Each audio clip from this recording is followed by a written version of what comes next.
Hey guys, I'm Heman Jain, an IITian, a quant researcher and your trusted stock analyst. So आज की video में हम discussion करना चाहेंगे मैं डिस्कशन करूंगा आज एनडीटीवी और टीवी18 ब्रॉडकास्ट पे। इन पे डिस्कशन करने के दो मेन रीजन हैं। टीवी18 ब्रॉडकास्ट को सिलेक्ट करने का रीजन है कि पहले मैं कई बार इस पे डिस्कशन कर चुका हूँ, इसने हमें 64% के अराउंड के गेन्स दिए हैं और अब ये वापस काफ़ी अच्छी अपॉर्चुनिटी पे आया हुआ है। एनडीटीवी को सिलेक्ट करने का रीजन है कि एनडीटीवी में हमें ऐसा लग रहा है कि बहुत अच्छी अपॉर्चुनिटी है, हमें लग रहा है कि चीज़ें इंप्रूव हो रही हैं, लेकिन चीज़ें उतने अच्छे से भी इंप्रूव नहीं हो रही हैं। Plus one of my viewer also asked me to review NDTV, so that's why also I am taking this stock. इन दोनों स्टॉक्स को पैरेलली एनालाइज करते हुए हमें दो चीज़ों की काफ़ी अच्छे से क्लैरिटी मिलेगी।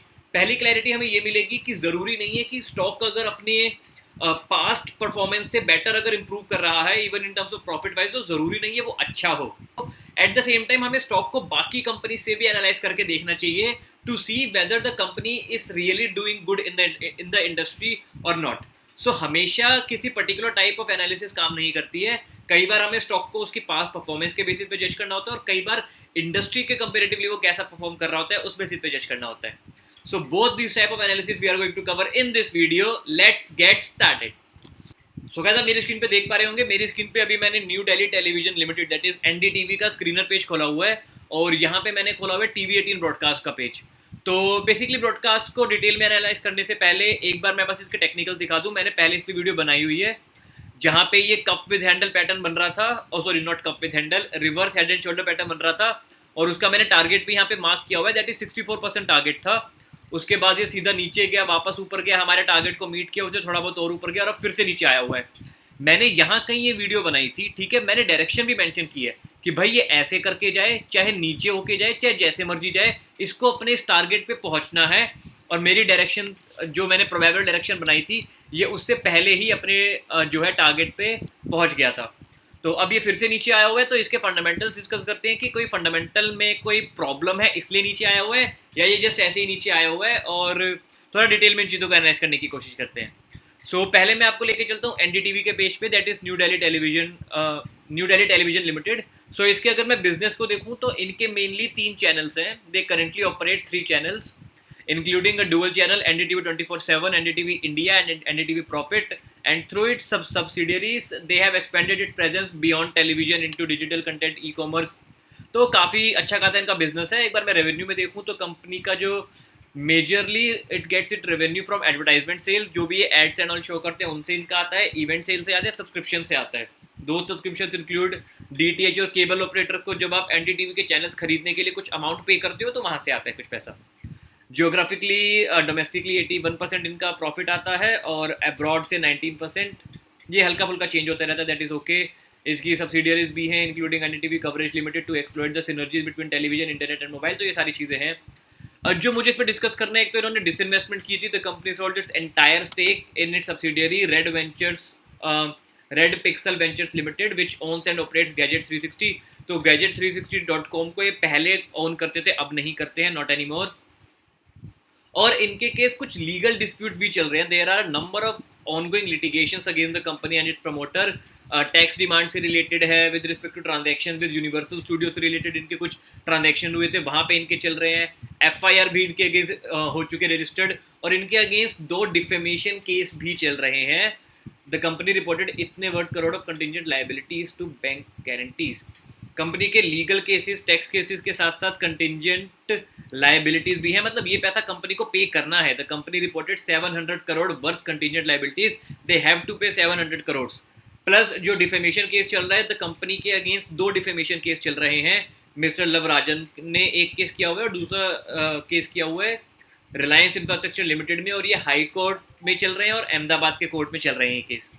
यार फर्स्ट ऑफ ऑल तो ये कंपनी यहीं से मेरी लिस्ट से अगर हट जाती है, डजंट मैटर प्रॉफिट ग्रो हो रहे हो, कि किसी कंपनी के प्रोमोटर्स और कंपनी के अगेंस्ट अगर इतने सारे केसेस चल रहे हो ना, तो यार उसे बिग प्लेट का सपोर्ट उतना नहीं मिलता। इवेंचुअली वो कंपनी अगर प्रॉफिट जनरेट कर रही है कंसिस्टेंटली तो सर्वाइव कर सकती है, लेकिन वरना कंपनी के लिए टिकना या शेयर प्राइस का ग्रो होना काफ़ी ज़्यादा मुश्किल हो जाता है।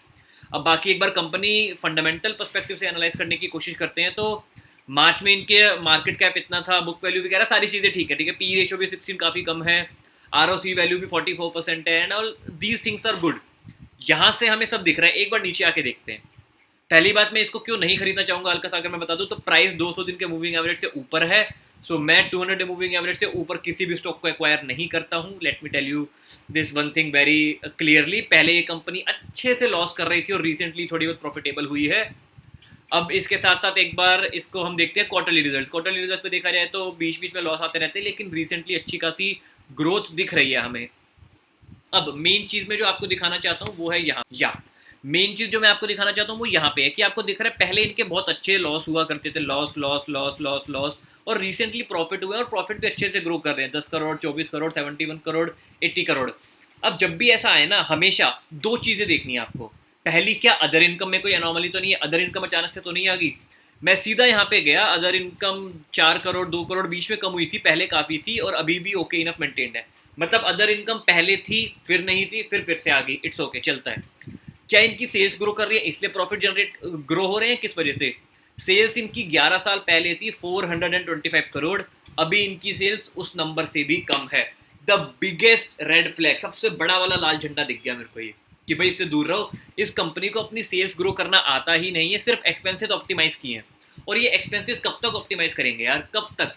कभी ना कभी तो, मतलब एक्सपेंसिव देखो, जीरो पे तो कंपनी चली नहीं सकती, 200 करोड़ पे ले आएंगे, 100 करोड़ पे ले आएंगे, उसके बाद भी जब ये 100 करोड़ भी अगर एक्सपेंसिव आ गए, 400 करोड़ इनका अगर प्रॉफिट आ रहा है, 300 करोड़ बना प्रॉफिट बिफोर टैक्स, और टैक्स पे करने के बाद इनका लगभग 250 करोड़ के अराउंड तो तब भी पे करना पड़ेगा। एग्री? तो ये अपने इस नेट प्रॉफिट को 250 करोड़ से ज्यादा बढ़ा ही नहीं सकते, और 250 करोड़ मैं बेस्ट केस कह रहा हूँ, best, literally best test case. तो मुझे कहीं ना कहीं लग रहा है इनके एक्सपेंसिव जो भी कम हुए हैं, ये कहीं ना कहीं एक, जस्ट माई पर्सनल ओपिनियन, कि अगेन ट्रैप किया जा रहा है, ट्रैप करने की कुछ कोशिश है कि शेयर प्राइस को ऊपर बढ़ाओ और रिटेलर्स को बेचो। क्योंकि शेयर प्राइस आपको दिख ही रहा है कि यहाँ पे धूल चाट रहा था 20-25 रुपए के प्राइस पे 1-2 साल पहले तक, और अब सीधा 200 रुपए के प्राइस पे है, जो price according to my analysis, not my analysis, according to these numbers, मैं नंबर्स के बेसिस पे अपना ओपिनियन बनाता हूँ, किसी के ओपिनियन के बेसिस पे नहीं, अकॉर्डिंग टू दीज नंबर्स मेरे अकॉर्डिंग जस्टिफाइड नहीं है, क्योंकि कंपनी की सेल्स ग्रो हो ही नहीं रही है। एक्सपेंसिव कितना कम कर लोगे यार? एक्सपेंसिव मतलब एक लिमिट होती है एक्सपेंसिव के कम होने की, एक्सपेंस जीरो तो नहीं हो जाएगा ना। तो जब तक सेल्स ही ग्रो नहीं हो रही है, कंपनी अच्छे से पैसा, अच्छे से बिजनेस ही नहीं कर पा रही है, तो कोई सेंस नहीं बनता उस कंपनी में इन्वेस्ट करने का। So for this reason, for this particular reason, NDTV मेरी लिस्ट से हट गया। अब खुद की कंपैरिजन करने में देखो, पहले हमें लग रहा था ना कि प्रॉफिट तो ग्रो हुए हैं, अच्छी अपॉर्चुनिटी हो सकती है, थोड़ा सा रूट कॉज एनालिसिस की कि क्या प्रॉफिट सेल्स के ग्रो होने की वजह से हो रहे हैं या क्यों, तो हमें पता लग गया। अब सेम केस अगर मैं आपको TV18 ब्रॉडकास्ट का दिखाऊं, वो 16 की पी पे थी, ये 11.6 की पी रेशो पे है। खैर पी रेशो को बाद में देखते हैं, पहले हम इनके भी बिजनेस को देख लेते हैं, हल्का सा डिटेल में स्टडी कर लेते हैं यहाँ पे। तो TV18 broadcast is engage in activities spanning across broadcast, digital content, allied businesses, काफी है इनके business. India largest network, news network market इनका है, एनडीटीवी के बाद इनका होगा, या नंबर 1 पे इनका होगा, सेकंड एनडीटीवी में भी। TV18 की सब्सिडियरी है नेटवर्क 18, नेटवर्क 18 भी लिस्टेड है अलग से। तो द प्राइमरी ब्रॉडकास्ट बिजनेस जो है नेटवर्क 18 का, वो TV18 मैनेज करती है। दे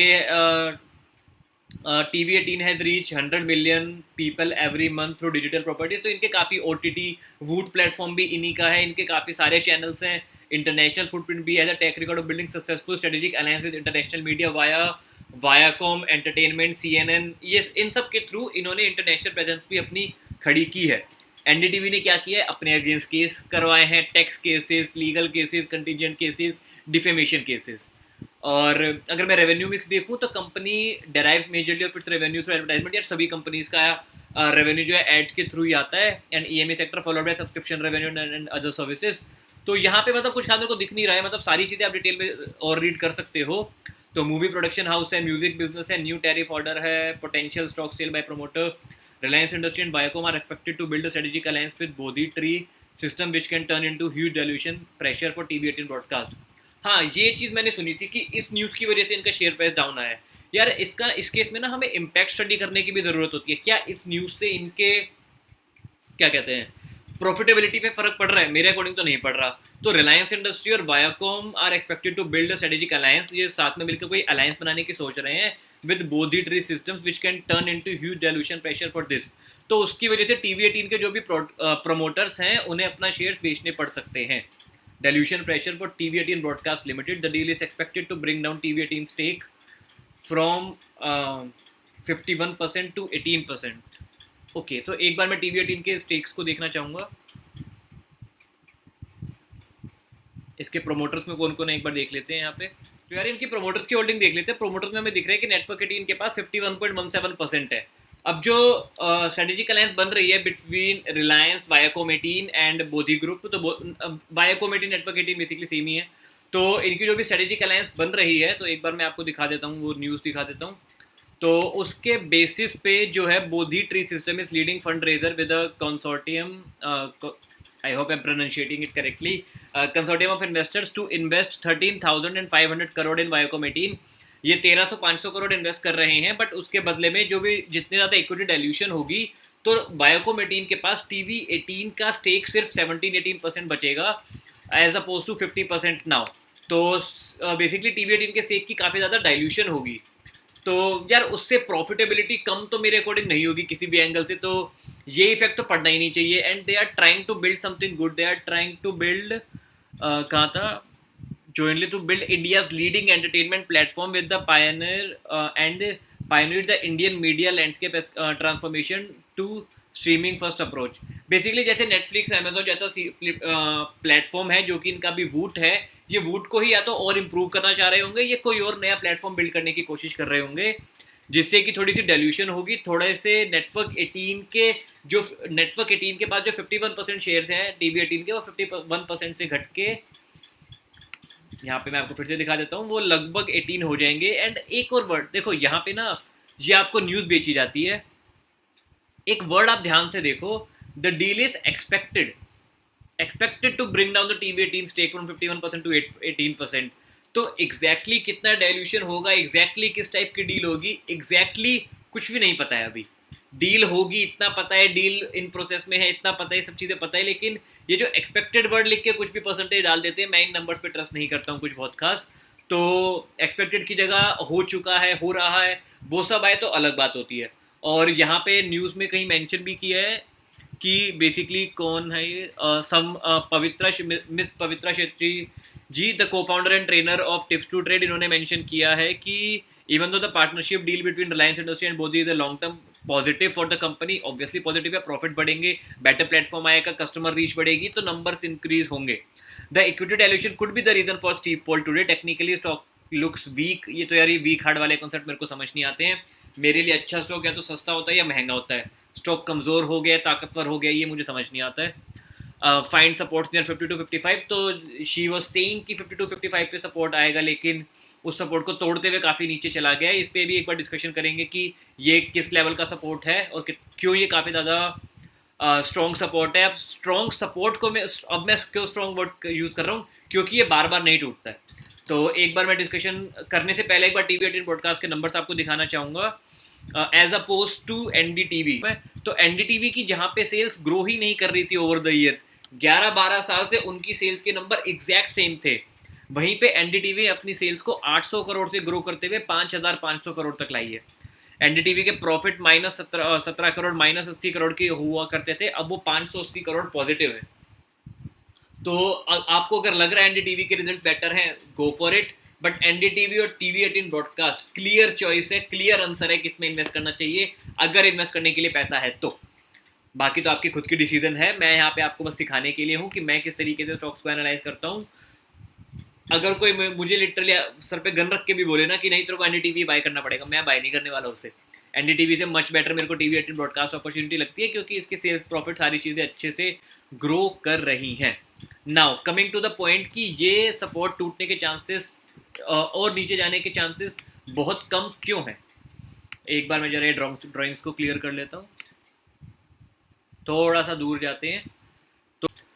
तो यहाँ पे ये था रेजिस्टेंस कि ऊपर से नीचे आया, रेजिस्टेंस बन गया, ये नहीं टूटा, फिर काफ़ी नीचे गया, फिर काफ़ी देर तक नीचे लेवल पे ही रहा, फिर रेजिस्टेंस नहीं ब्रेक किया, फिर जाके ब्रेक किया, और उसके बाद दोबारा से हल्का सा ब्रेक हुआ है, लेकिन उसके बाद से काफ़ी स्ट्रॉन्ग सपोर्ट की तरह वर्क कर रहा है। यहाँ नीचे आया, उसके बाद यहाँ पे नीचे आया, फिर टकराया। तो यार ये लेवल्स ना इंपॉर्टेंट लेवल्स होते हैं कि इजीली ब्रेक नहीं होते हैं, और कई बार इन्हें ब्रेक करके बॉटम फिशिंग की जाती है। जैसे आपको दिख रहा है कि यहाँ पे ब्रेक किया तो काफ़ी टाइम तक नीचे रहा, ठीक है, ये प्रॉपर ब्रेक था। लेकिन यहाँ पे जो ब्रेक हुआ है ना, जो आपको दिख रहा है वैसे तो ये एक रेंज होती है, तो 38 के अराउंड का लेवल ब्रेक नहीं होना चाहिए था, लेकिन जो बहुत मैसिव फॉल के साथ यहाँ पे ब्रेक हुआ था, उसके बाद यहाँ पे जो नीचे रखा गया, वैसे पूरे निफ्टी में भी बॉटम फिशिंग हुई थी, लेकिन इस स्टॉक में भी यहाँ पे बॉटम फिशिंग होती है। इसे कहते हैं कि देखो हमें पता है तुम्हारा स्टॉप लॉस कहाँ पे है, तो हम उसी लेवल तक गिराएंगे, थोड़ा सा और नीचे गिराएंगे ताकि तुम्हारे स्टॉप लॉसेस ट्रिगर हो और हम इन स्टॉक्स को लपेट लें। तो ये उसी लेवल तक गिराएंगे कि तुम्हारे स्टॉप लॉसेस ट्रिगर हो और हम उन स्टॉक्स को लपेट लें। तो अकॉर्डिंग टू मी ये शेयर इस पॉइंट पे काफ़ी अच्छी अपॉर्चुनिटी है, एंड अगेन ये अपने ऑल टाइम हाई तक जा सकता है क्योंकि सारी चीज़ें एकदम परफेक्ट चल रही हैं इस स्टॉक में। And by the way recently इसने मूविंग एवरेज स्ट्रेटेजी के अकॉर्डिंग भी बाय सिग्नल दिया है, वो भी एग्जैक्ट इसी प्राइस पे दिया है बाय सिग्नल। तो इसके बाद इसका सीधा सीधा जो टारगेट नज़र आता है वो मिनिमम 1-1.5 साल में मैक्स मुझे 100% का गेन नज़र आता है, जिसके लिए मैं 1-1.5 साल का 2 साल भी आराम से वेट कर सकता हूँ, मुझे कोई भी प्रॉब्लम नहीं है। बाकी choice is yours. I hope you like this video. If you like this video please give me a thumbs up, and I will see you very soon in my next video. Take care, stay safe and happy investing.